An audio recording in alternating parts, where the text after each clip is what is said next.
জয়গুরু, আজকে আমি আলোচনা করব নারী যদি তার বৈশিষ্ট্যের উপর দাঁড়িয়ে বিধিমতভাবে চলতে থাকে তাহলে এখনো কত সংসারের মাঝখান থেকে যে হাহাকারের শব্দ সুদূরে পলায়ন করতে বাধ্য হয় তার ইয়ত্তা করা যায় না। সংসারের কোনো ক্ষতি না হয়, অর্থাৎ যাদের নিয়ে সংসার, আর্থিক কারণে তাদের পুষ্টির কোনো অভাব যাতে না হয় সেদিকে লক্ষ্য রেখে কিছু না কিছু সঞ্চয়ের বুদ্ধি প্রত্যেক মায়েদেরই থাকা প্রয়োজন।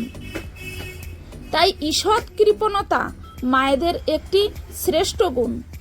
সংসারে যারা মা হয়েছি সেই সকল মায়েদেরই কর্তব্য হচ্ছে নিজের মেয়েদের কুমারী অবস্থা থেকে এইভাবে চরিত্র গঠন করার জন্য চেষ্টা করা। তাহলে আর তার শারীরিক জীবনে গড়ে তোলার জন্য ভবিষ্যতে বেশি কষ্ট পেতে হয় না।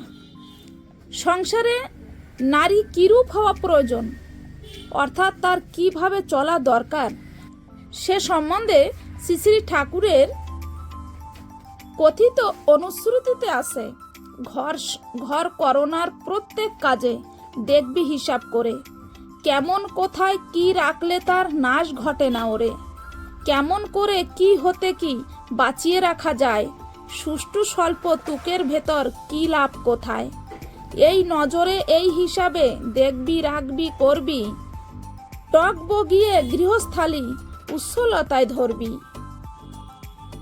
জয় গুরু।